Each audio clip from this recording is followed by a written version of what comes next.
Hi, my name's Nick Ainsworth. I'm a sound designer and re-recording mixer, and I'm here today to share with you some of the theory and technique I use to mix ambiences for film in Dolby Atmos. I'm at Electric Ear Studios in Los Angeles, which is a 714 Dolby Atmos room that features Meyer Bluehorn speakers and tons of analog outboard gear. I'll be using material from the Pro Sound Effects Ambience and Cinematic Winds libraries to illustrate techniques you can use to subtly immerse the audience. Let's get into it. So to start out, we're looking at the Dolby Atmos Renderer, and this is a great place to start before you begin your mix, just to make sure that you're connected and everything's looking good.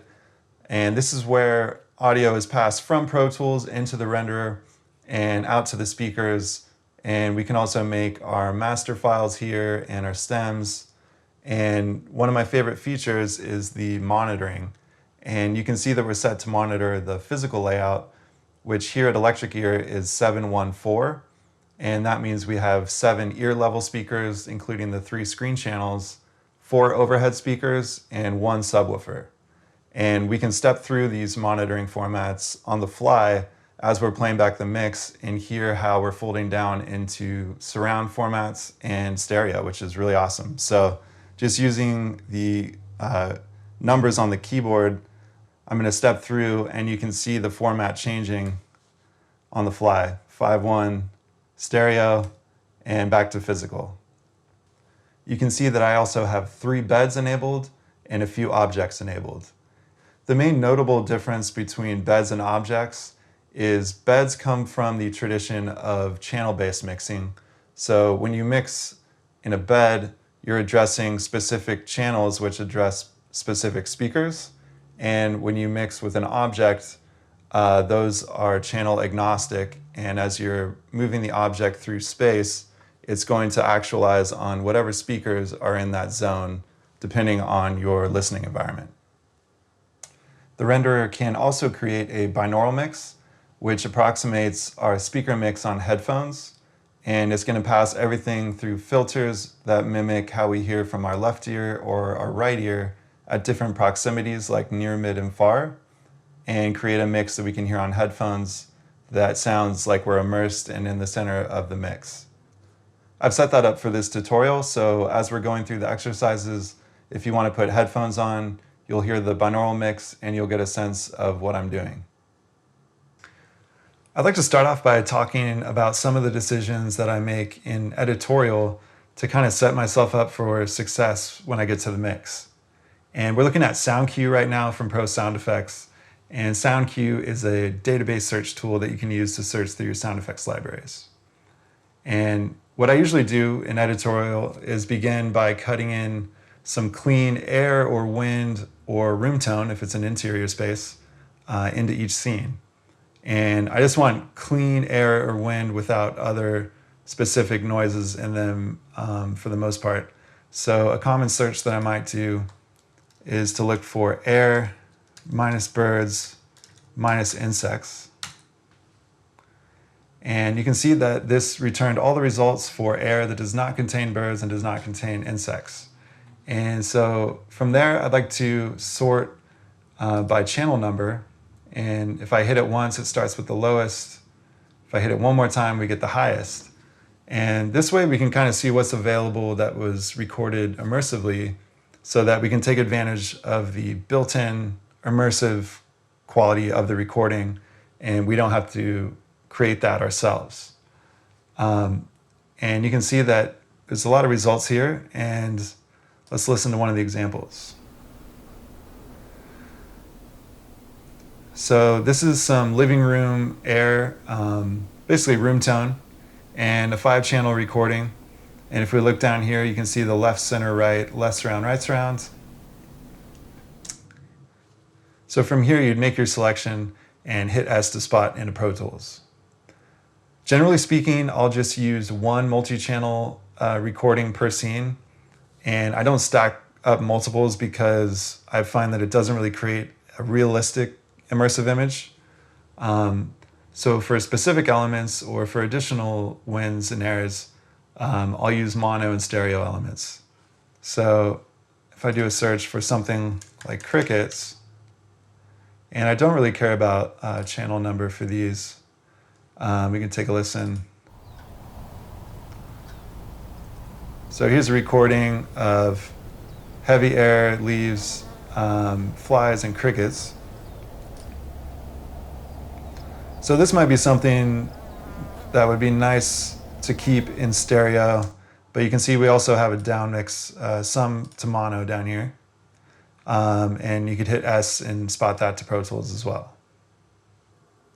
Okay, so we've configured the renderer and we're connected, everything's looking good. And now we're in Pro Tools and we're looking at my Dolby Atmos mix template. And this is the template that I would use for just about any project, because even if you're asked to deliver in stereo, it's great to know with Atmos that you have the flexibility to easily expand upwards to a larger format down the line with very little hassle. And so I use this on just about everything, and I'm constantly updating it, and hopefully it's getting better and more focused. And you can see that we're at the top level here. And from this top level, we can jump into any folder and expand it and see that group of tracks. So we have a group here of VCAs for every major group: dialogue, music, hard effects, Foley, background, and a master. From this master VCA, we can control every possible output in the Dolby Atmos system to hit our loudness target. So if I come into this master folder, you can see that we have our 3 beds: dialogue, music, and effects. And then we have every possible object that we could use. And these are all grouped together. And we have a channel strip across each one, just catching any low-end rumble stuff that we don't want to get out. And then this limiter, which is set to -2.3. And you may have seen that Netflix has a -2 dB true peak limiter spec, but they suggest that you set it to -2.3 to make sure that you don't get any weird overs. So these are all grouped together, and they're tied to that VCA. And then we can jump into any major group that we have: dialogue, music, backgrounds, which of course we're mixing today, so we'll be in this for quite some time, hard effects, Foley, reverbs, LFE, and then we have our buses. So from here, rather than going into each folder, it's nice to be able to jump into each section a little more easily. And so I'm going to hit Command keypad number 5. And this will bring up the memory locations. And from here we can jump into the show hide tracks for backgrounds. So I'm going to select backgrounds. Everything else has been hidden, and only the tracks that I want to show for this group are now showing. You can see that I've cut in a scene track with some region groups here, and region groups are just kind of blank slates that you can name with whatever you want, and you could just group audio together like these two here, create a region group, and that's what I've done here, just so I'm able to visually see where we are in the story. And you can see that I have 2 predubs here. This is predub BG-A and predub BG-B. And in the first predub here, A, I've cut in all of the air and wind sounds. And it's nice to have these organized in one spot so we know where they are, and we can jump here and make a change if we know it's air or wind related. And then in this second predub is all of the nature sounds, birds and insects and things of that nature. And if we come up here, you can see that in both predubs we have 8 mono tracks and then 8 stereo tracks. And that's just because I'm working on control surfaces that are in multiples of 8, so it's nice to have those organized. Every track has a Pro Q3 on it with flat 7 bands, and you can see that the high and low pass are already enabled, and they're just opened all the way so that it can just grab a control and then, quickly make a move here without having to enable it. I have a low shelf and a high shelf and a few bells, so everything's just ready to go in the typical regions that I would usually want to make a boost or a cut. We have all of our reverb sends ready to go, and this is the LFE, which I typically don't use on backgrounds. I think of the LFE as a low frequency effect, so that's happening more in the hard effects section. You can see that I have a 5-channel recording and a quad recording, and I'll just bring those in on their own tracks as needed. And then I have a stereo to 712 up mixer here, and this is just running open all the time, so I can drop some stereo content down on it if necessary. Coming down into pre-dub B, you can see that there are the last 2 mono channels here that already have 2 objects enabled. And I'm able to just drop some content down onto these object tracks when I want them to sound like they're coming from a very specific point source kind of location. Or if I want to give them some movement and automation.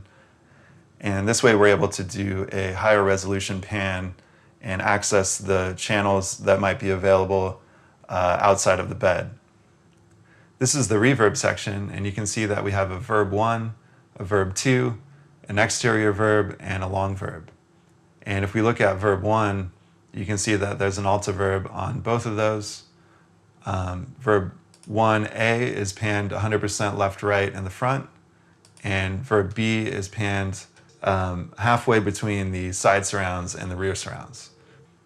And you can see that both of these are receiving the same input. So when we send to verb 1, they're receiving the same signal at the same time. But as it hits the front speakers, there's no pre-delay, and everything's kind of at the default setting. And as we come into the rear verb, the second verb also has a little of the treble taken off to try to keep some of the brightness up front, where the screen is and where we want our focus. There's been some pre-delay added, so as the signal hits, we won't hear it until that delay time. The decay is a little greater so that it hopefully feels like it's washing over us as we're going from front to back. And same thing in verb 2. It's just a longer outdoor space. This is a 3-second decay. And we have the longer decay time, the pre-delay, some brightness taken away. This is Slapper by Cargo Cult, and it's an exterior slap style delay that I've set up here. And I tend to use this on more transient material, which just helps trigger the delays a little bit compared to more diffuse material. And with each slap that we have here, you can see that the dampening is increasing to hopefully make it sound darker as we're going from front to back. And lastly, we have the Cinematic Rooms reverb at the end, which is running as an immersive 7.0.2 reverb. And I use this one a little differently, and I'll show you that when we get into the mix. All of these reverbs and delays are able to use the overhead channels, but I'm currently not using them. And this is because I want to preserve some of the clarity in the mix, but also I don't want to use this whole canvas all at once, then I have nowhere to go. So by leaving that space open, it leaves some room for contrast, and I can put something up there and really make a statement. This is the LFE section, and as I said before, I'm not really sending content from backgrounds here, but just to show you how it's set up, I have a Pro Q3, and everything's filtered above 150 to ensure that I'm not sending full range content to the sub, which we don't want to do. This is the buses section, and you can see that I have a background bus set up. So everything from above, all of the pre-dubs and reverb will feed into this bus, and I can have some overall control over how the backgrounds are treated. This background bus then feeds into the effects bed, and that's where it's met with all the other effects groups like Foley and hard effects. And from the effects bed, I can create the effects stem deliverable. So for this tutorial specifically, I'm outputting to a 714 configuration of objects. And that's so that I can take advantage of binaural settings with each of those objects and hopefully create an interesting binaural listening experience for you at home on headphones. Okay, so I think I've covered most of the housekeeping type stuff, and now it's time to mix. We're looking at a film by Peter Kokoma called Giro Prepares for Death. And I've set up a few examples here of some of the common situations that I find myself in when mixing ambiences. And this first example, we have a scene made up of mono and stereo material. And the scene preceding this has a 5/1 track with mono and stereo material. And the scene following has a quad track with some stereo material. So my first goal is to get these scenes playing consistently and regardless of what format that we're working in. So I want to create a 7.0 bed of air throughout the whole show and keep it running and consistent so that we don't notice any changes from scene to scene and we're not conscious of the fact that we're working in different formats. So the first thing I want to do is grab this wind track and I'm going to drop this down to the upmix track. And on this upmix track, I have the Nugent Audio Halo Upmix. And you can see that I'm running a 712 instance of the plugin. So this is going to take our stereo content and upmix it to 712. I'm using the first preset that comes up right out of the box, which is called Ambience 3D Fill. And this is a great starting point for ambience upmixing. And we have some controls here over how the upmixer is going to spread the material into the various zones. So we can choose how much we want to diverge into the center or out of the center, how much we want to spread into the side surrounds, and how much we want to spread into the rear surrounds. We also have this shelf, and the shelf will darken the material in the rear and keep the brightness of the sound up front, which helps keep our attention up front on the screen. So I'm going to change this to 14 kilohertz. There we go. And we have a height elevation control here of how much we're spreading into the overhead channels. And I'm going to keep this off for now. We have a diffusion control, and this will help create a more diffuse sound with a higher value, or it'll help focus the sound with a lower value. I kind of like this right where it is at 70. We can also choose exact downmix, and this is going to ensure that when we fold down to the stereo version of the mix, this is going to fold right back down to its original stereo state. So let's hit play and get a feel for how this is working.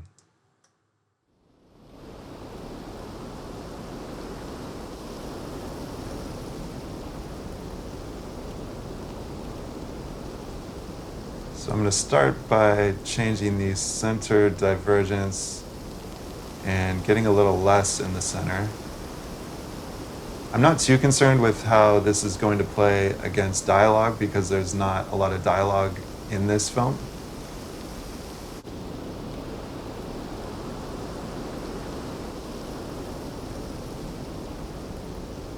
Now playing with the spread in the side speakers.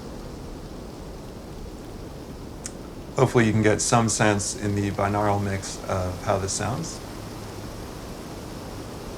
And now the rear.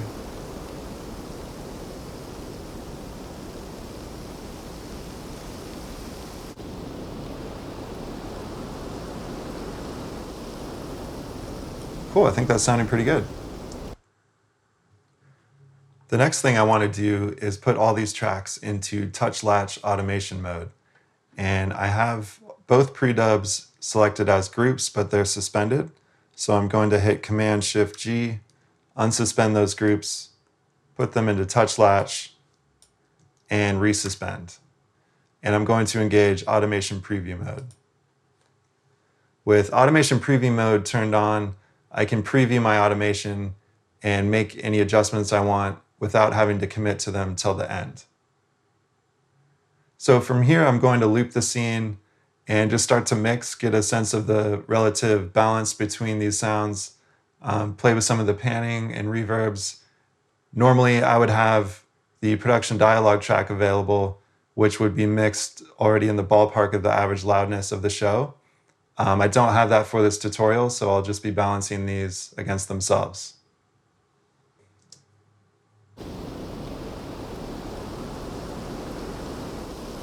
So I'm going to bring up the fader on this first wind. We can hear it's a little deeper.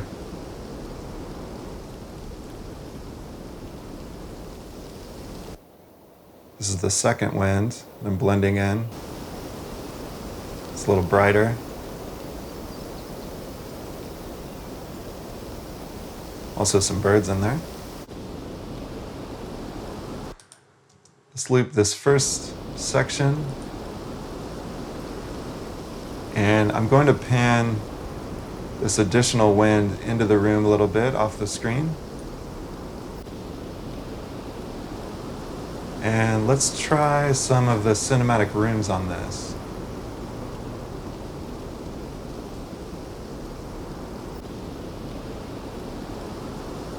Solo that. So maybe you can hear some of that reverb mixing in. So right now the reverb's being sent to the same place as the dry sound. So I'm going to pan this even further into the room, into the side speakers to get a nice blend.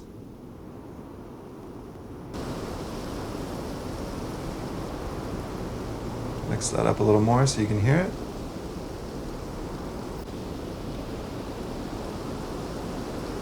Okay, cool. Now I'm going to loop this second shot. And I'm going to do the same with this one.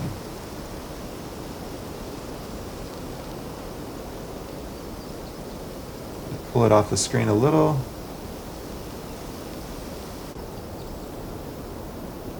And put some of that cinematic rooms on it. And you can see that I have link panner to main on, so I'm going to stop playback. Turn that off, and now I'll be able to pan this to a different location. Oh, we're not linked now, so I'm going to link these together. Now they'll move at the same time, and get these into the side speakers as well.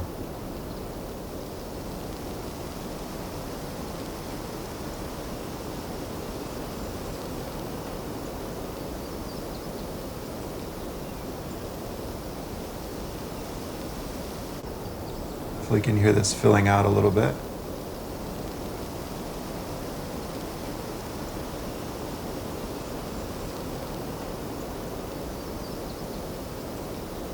Okay, cool. Let's add some specific sounds in now.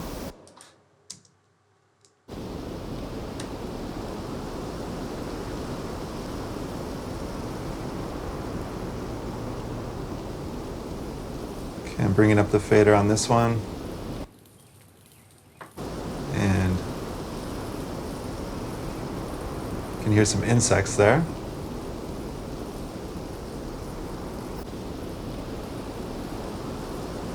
So since there's a little more forest off to the left, pan this off to the left and off the screen a little bit.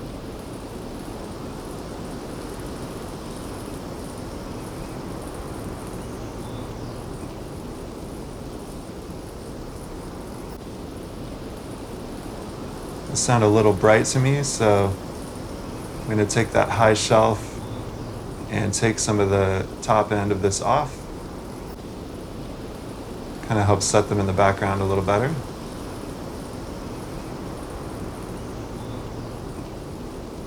And I'm going to open up the slapper. And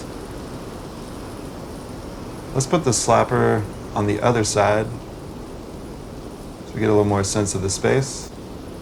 Bring that up a little bit. Bring it up really far so we can hear it.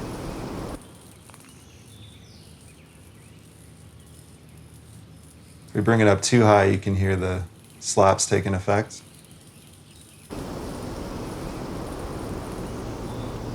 Just want to bring it to a spot where it feels natural.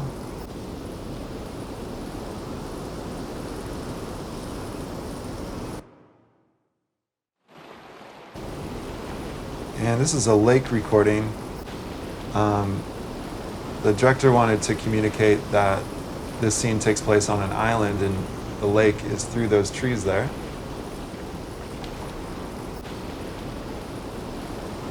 So that's off to the right.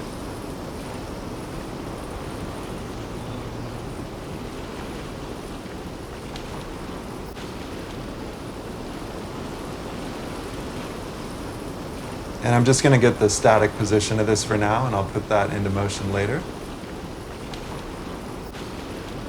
Sounds like we're a little too close to this lake, so I'm going to take some of the bottom end off and some of the top end. Help set this into the background a little more.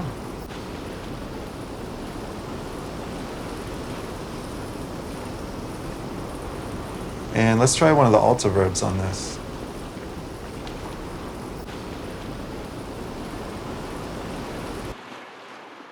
There's a lot of it. There's just a little bit.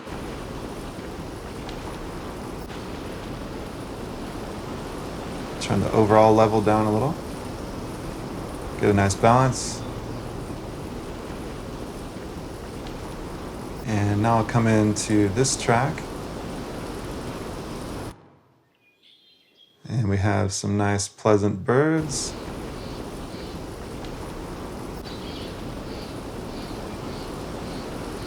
It's nice having these two bird tracks to get some more depth in the forest here.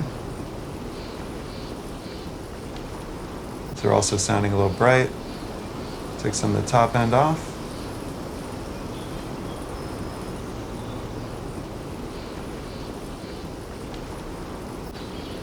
And we'll pan these guys.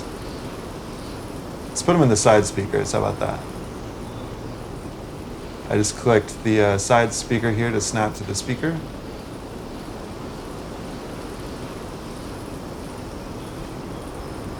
And we'll try some of this second altoverb, the longer ambient space.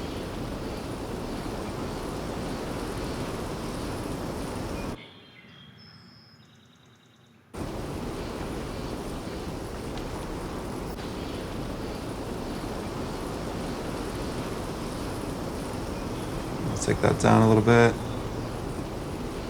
And let's come into this second shot.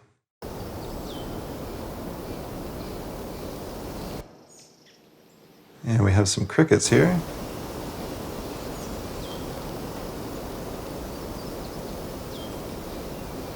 So there's some nice tall grass on either side, so I'm going to try to put these crickets into the grass a little bit.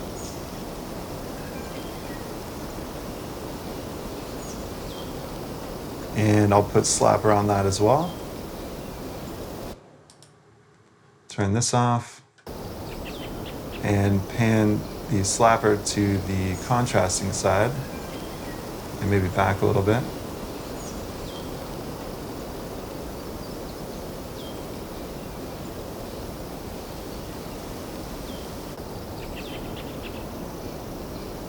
There's also a couple birds in this recording, so slapper's overreacting a little bit.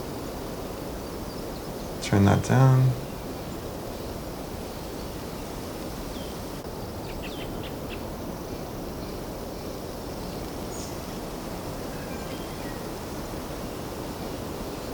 And we have another track here.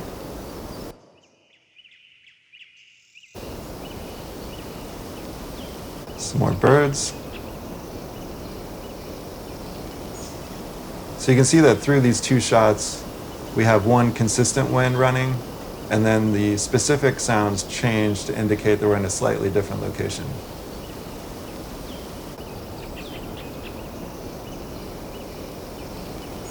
Pull these back a little. Put those in the side speakers as well.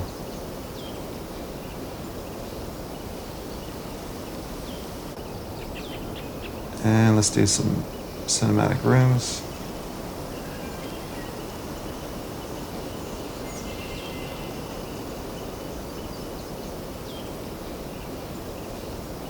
bring the overall level down.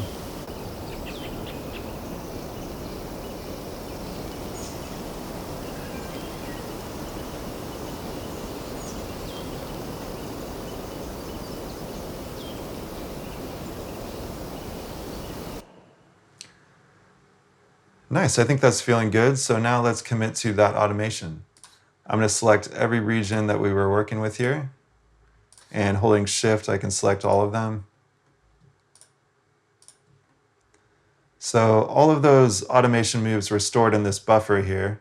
So if I hit Punch Automation Preview, that'll lock them in, and we can hit Write Automation to Selection. It'll let us know that it's undoable, and we can say OK. And now if we click around a little bit, we can see those values jump, and we know that we wrote that automation correctly. Now let's take a look at this 5.1 lake ambience example. So I've cut in this 5.1 track, and you can see that we're looking down at the lapping waves. Then it's revealed that it's Giro that's looking down at the waves, and now he's walking down the pier. And it's nice to have this one ambient sound that kind of bridges us through the scene. Even though we're changing points of view, it gives us a bridge through the scene, and lapping waves are kind of a theme both visually and sonically in this film. So it was nice to have one good recording to take us through the scene. And we're working with the 5.1 track. I removed the LFE channel because I'm not interested in using that. And so this time we're going to upmix from 5.1 to 7.1.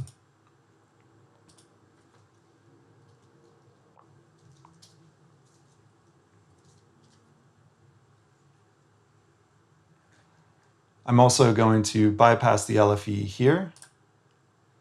And once again, the Ambience 7.1 fill preset came up. So the plugin's going to be doing a little less work this time, just taking us from 5.1 to 7.1. So let's do the same thing, loop through the scene, and get a feel for how it's playing.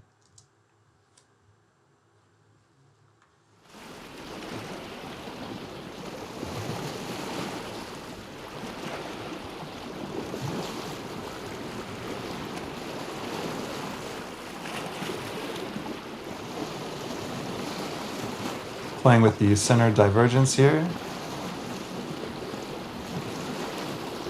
This is the spread in the sides and the rear surrounds.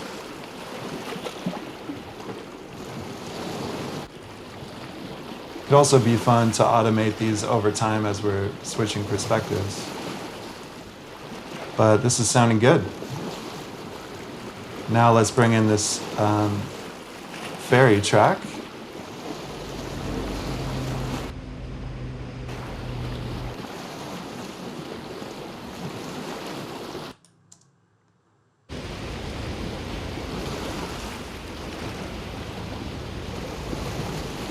This is a general ferry track, which could have been cut in effects, but it's just feeling more like a general kind of ambient feel for this.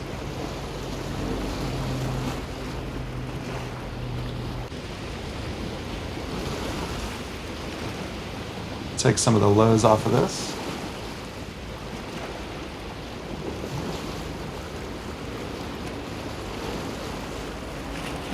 Play with the highs a little.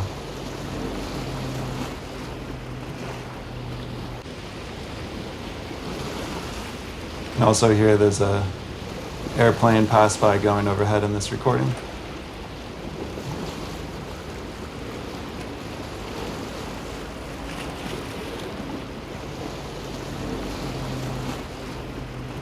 Pull this off the screen just a little bit.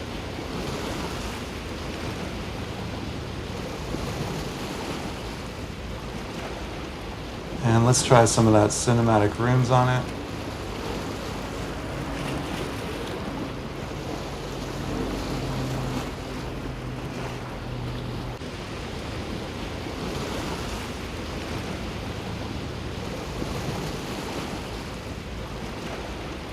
Okay, I think that's playing pretty well. Now let's loop the second half of the scene and mix in some of these specific sounds.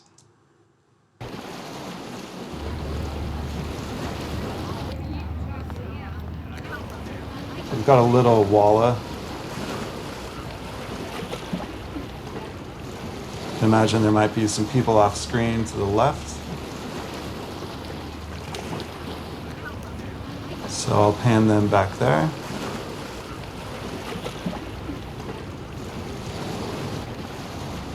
And I want to make them sound a little more distant, so I'm going to take some of the lows off and again some of the highs.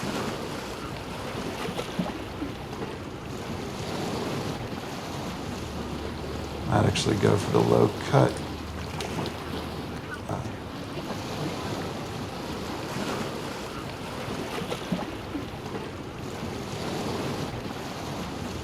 Turn the overall level of that down a little bit.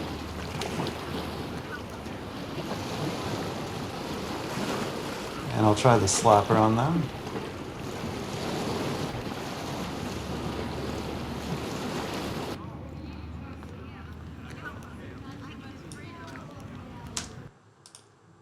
Turn off follow main panner.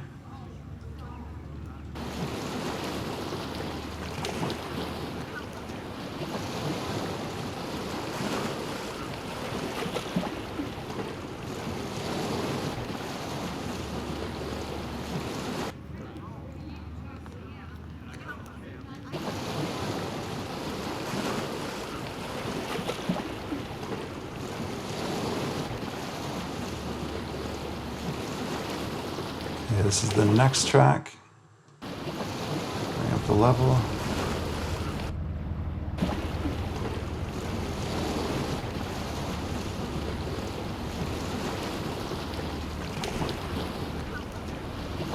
So this is a little engine sound for the distant ferry, which could have been cut in effects, but again, it's just kind of a general ambience thing. And if we wanted to be really organized, these could be on different pre-dubs as well, but there's not many tracks in this.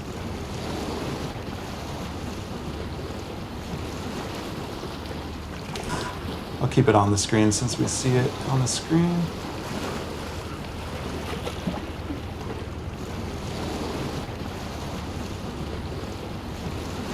Some cinematic rooms on it.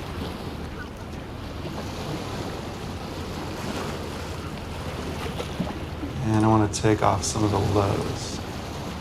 Sounds a little too close.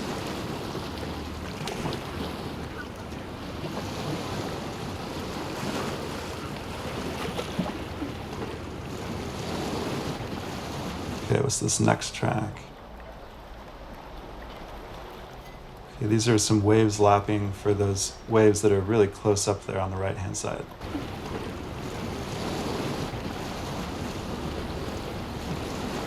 So I'll pan those over to the right and off screen a little bit. Again, some cinematic rooms.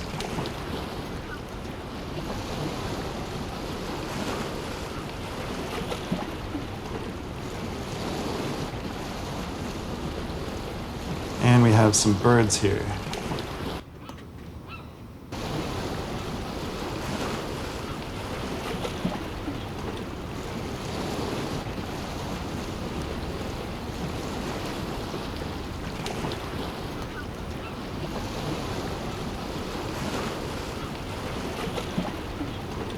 For this tutorial, I wanted to show you what it could be like to pan something onto the ceiling here. So let's bring these up.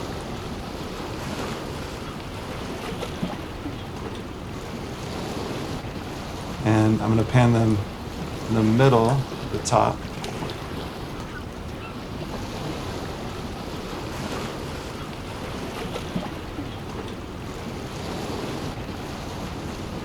Take some of the highs off of them.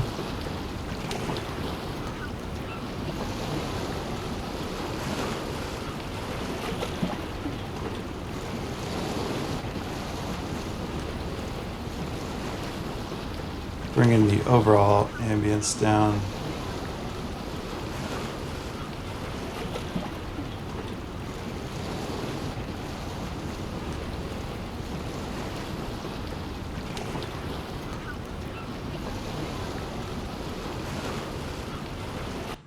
And now let's just check that transition.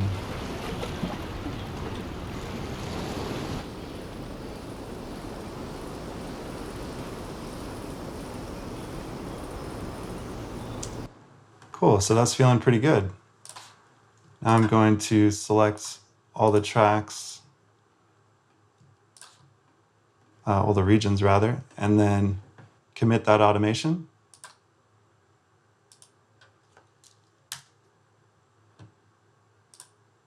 And double check that the automation was written by clicking around and seeing that everything's changing here. And that looks good. This next example, I have a stereo night air track going into a shot with a quad interior room tone. So again, I'm going to start by dropping the stereo track down on the up mix. So now that's instantly taken us to 712. And I'm going to work with this quad recording and pan the rear channels in between the sides and the rears. And if we look at our panning options here, you see that we don't have any options. There's no panner when we're working with quad in Pro Tools. So I'm going to put spanner on this track and use the quad to 7.0. And spanner stands for surround panner, and it's by Cargo Cult, and it gives us some more advanced controls in panning quads and other formats in larger formats.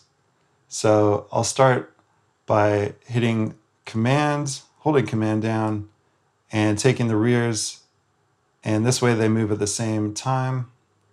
And I'm looking at the meters over there, left and right rear, and I want to hit -50. So now I know that they're shared evenly between those channels.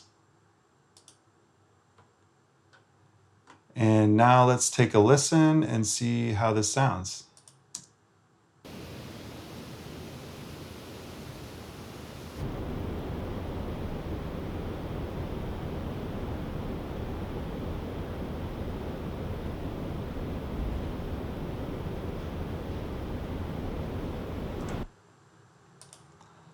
Okay, so I think the level could come up a little bit on these. So I'm going to increase the level. And now we can loop these.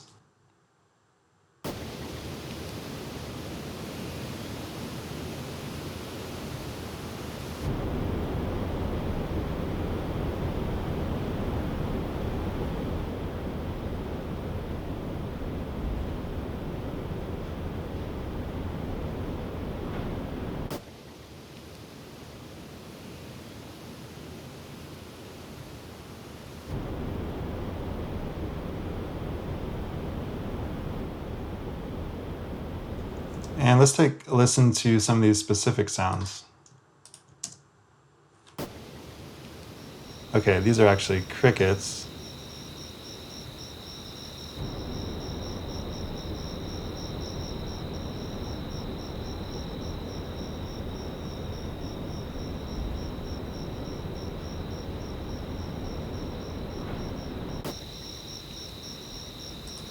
So let's take these crickets,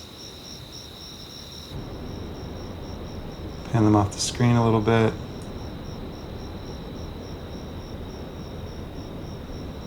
And I put those at 75. This is the same track, so I'm just going to pan them to the same place, so we don't hear a bump on the cut.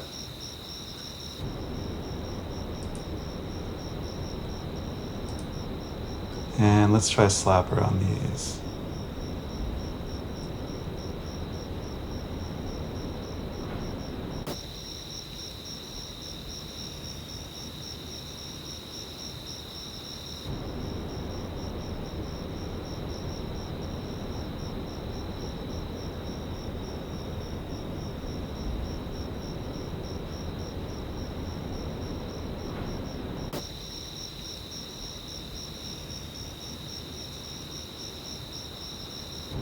I try using different style reverb and delay for these proximities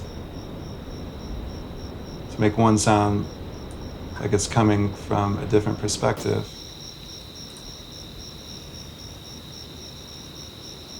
And when we get to the interior shot, I'm going to drop the highs.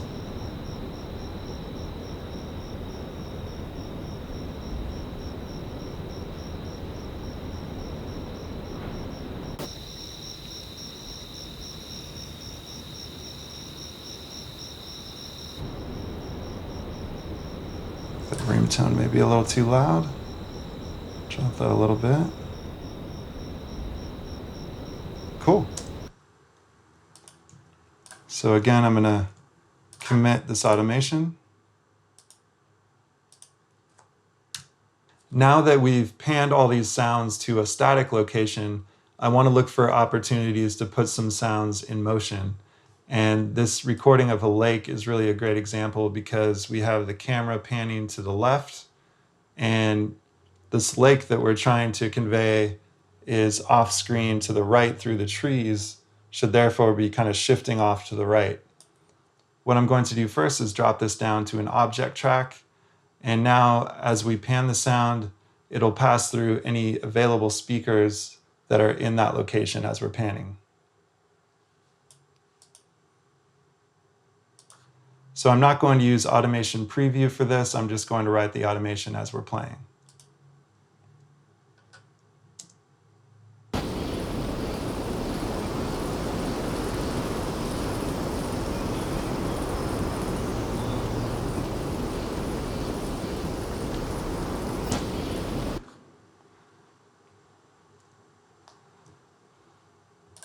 Okay, so now we can double check our work and see that we did a nice little pan to the right and then held that static location once the camera came to a stop.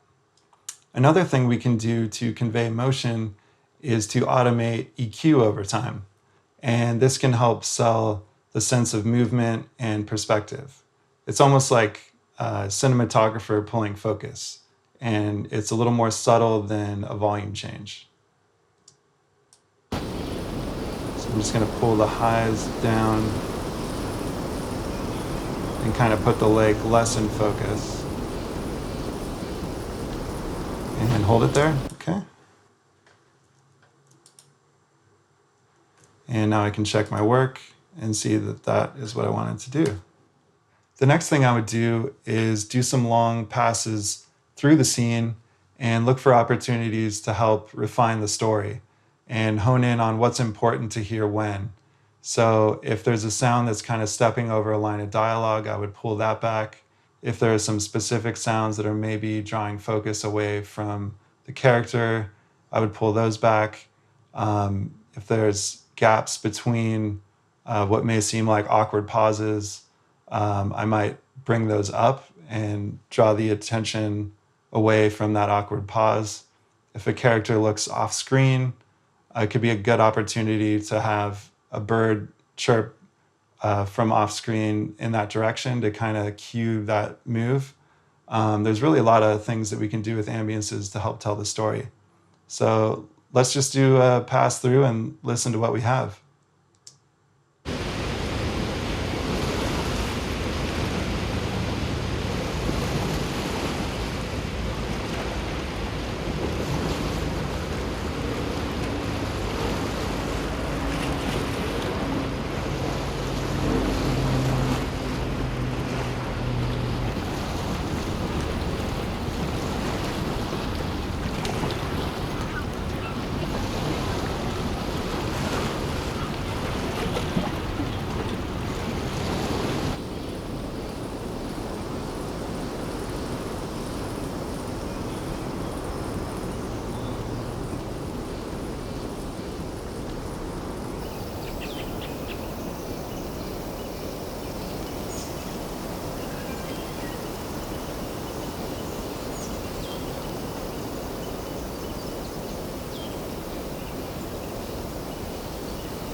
The final thing that I want to talk about is harmonic distortion. And harmonic distortion works great for ambiences because there's a lot of high frequency material that can be kind of irritating to listen to. So by adding some harmonic distortion, it mellows out the high frequency transients and just feels more pleasing to listen to. And it also helps these softer sounds kind of cut through when they're played more softly on small speakers like iPads and iPhones. So this whole time we've been doing these exercises, I've had heat running in the background. And if you're using Pro Tools Ultimate, you have heat. It's under the options menu and activate heat.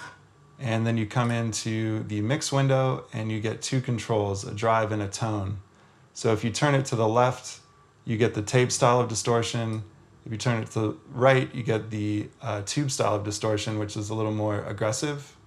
And as it's mellowing out that high frequency material, you might get a drop in the overall kind of brightness of the mix. So by using the tone knob, you can compensate for that drop in high frequency and kind of brighten it up a little bit. Thank you for joining me, and thank you to Pro Sound Effects for having me. And don't forget to check out their amazing collection of sound libraries. Happy mixing.